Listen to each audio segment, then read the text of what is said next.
Pemirsa, penggunaan aplikasi Peduli Lindungi sebagai syarat untuk mengakses sejumlah tempat mulai dipertanyakan. Kebijakan pemerintah ini dinilai mengancam hak 100 juta lebih warga yang tidak memiliki smartphone.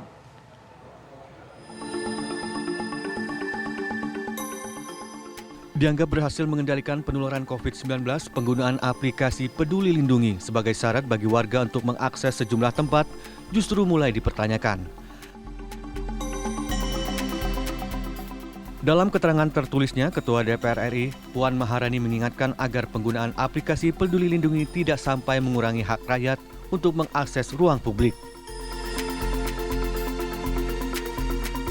Dia mengungkapkan pada tahun 2020 lalu terdapat 41% atau 109,97 juta penduduk Indonesia yang belum memiliki ponsel pintar dan tidak bisa mengunduh aplikasi Peduli Lindungi. Tanpa ponsel pintar, menurut Puan, ada lebih dari 100 juta penduduk yang terancam haknya untuk mengakses ruang publik selama pandemi. Akibat aplikasi Peduli Lindungi, terdapat diskriminasi bagi warga yang tidak memiliki ponsel pintar. Padahal sebagian warga ini dinilai sudah taat dengan kebijakan pemerintah untuk melakukan vaksinasi COVID-19. Namun akibat tidak memiliki aplikasi Peduli Lindungi, warga kehilangan akses ke sejumlah ruang publik, mulai dari mal, kereta, pesawat terbang, bahkan supermarket. Oleh sebab itu, DPR meminta agar pemerintah bisa menyiapkan mekanisme lain selain penggunaan aplikasi Peduli Lindungi selama masa pandemi. Dari Jakarta, tim TV One mengabarkan.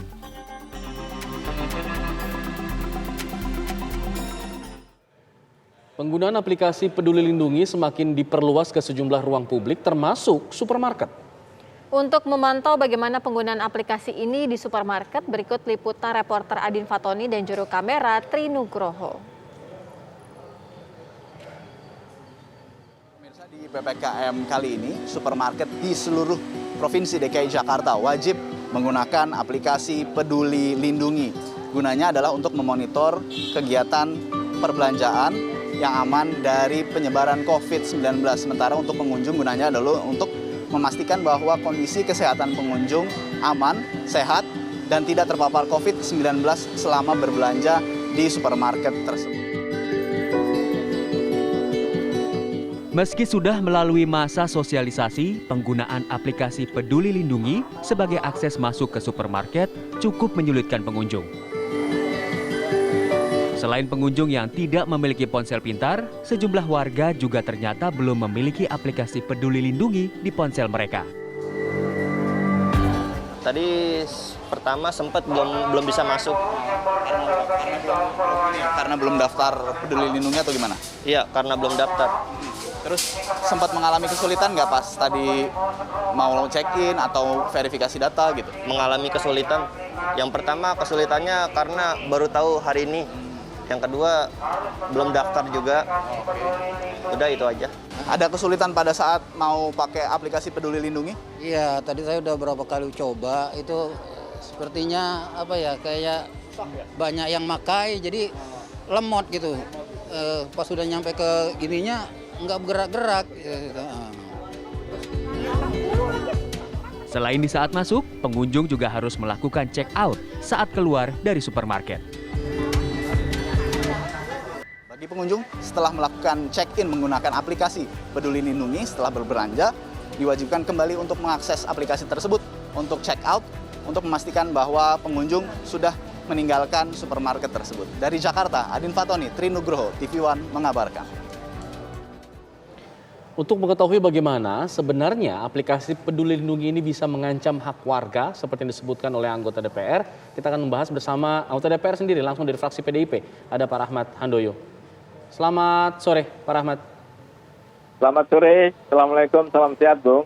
Waalaikumsalam warahmatullahi wabarakatuh. Pak Rahmat, kita ingin mengetahui sebenarnya maksud dari Ketua DPR RI, Ibu Puan Maharani yang mengatakan bahwa jangan sampai ini menjadi diskriminasi bagi orang yang tidak punya handphone, tidak punya aplikasi Peduli Lindungi, artinya hak-haknya terlanggar dengan adanya ini. Maksudnya seperti apa? Tapi kan aplikasi ini kan memang untuk menjaga sebaran dari COVID-19 ini agar bisa terkendali begitu. Ya, saya kira apa yang disampaikan oleh Ibu Ketua DPR sangat bijak ya, bahwa memang betul bahwa aplikasi ini memang baik dalam rangka untuk pengendalian COVID-19.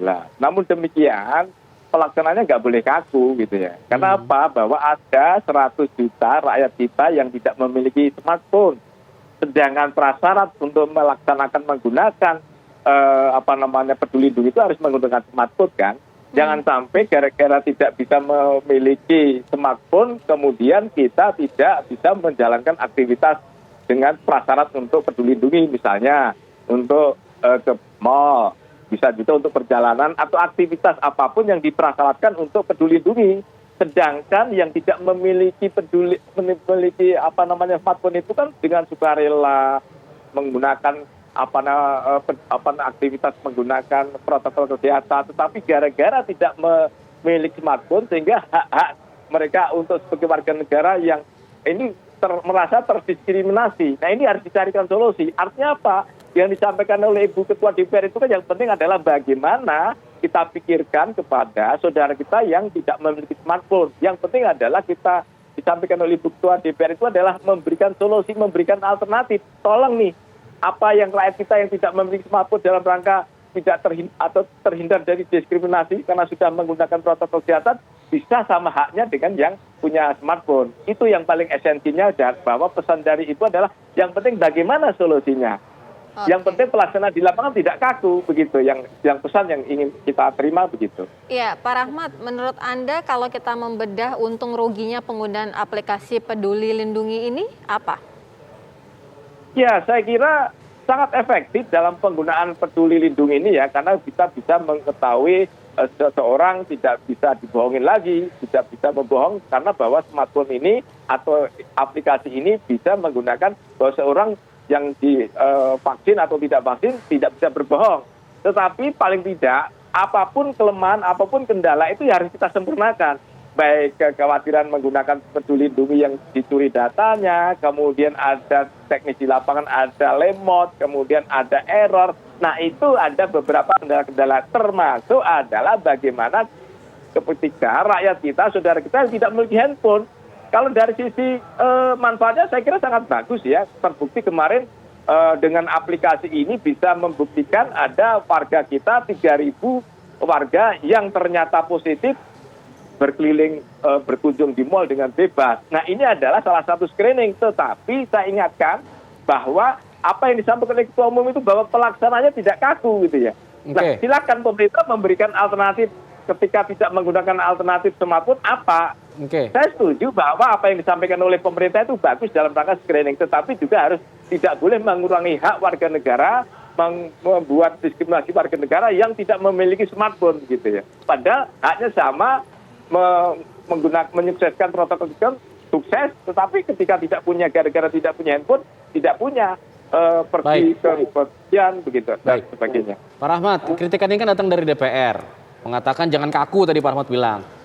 Tapi kemudian kembali melempar kepada pemerintah, alternatifnya apa? Nah, dari DPR sendiri apakah tidak memberikan solusi alternatif lain kepada pemerintah untuk bisa membantu sehingga bisa ya ketemu gitu ininya solusinya?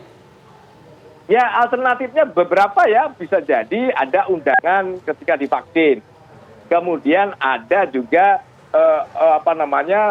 sertifikat yang tidak benar-benar yang tidak punya smartphone, kemudian barangkali bisa menggunakan sertifikat yang barcode barangkali atau yang hologram barangkali. Artinya apa? Beberapa alternatif itu kita pikirkan. Serahkan kepada pemerintah untuk memikirkan. Tetapi banyak ya cara ya. Paling tidak ketika ada foto ketika divaksin itu ada tanda buktinya kan. Ada juga ketika undangan dari panitia untuk divaksin, itu salah satu buktinya kan. Tapi jangan sampai bahwa alternatif itu kita berikan kepada pemerintah. Silakan yang milih yang terbaik. Paling tidak bahwa peduli lindungi itu bagus.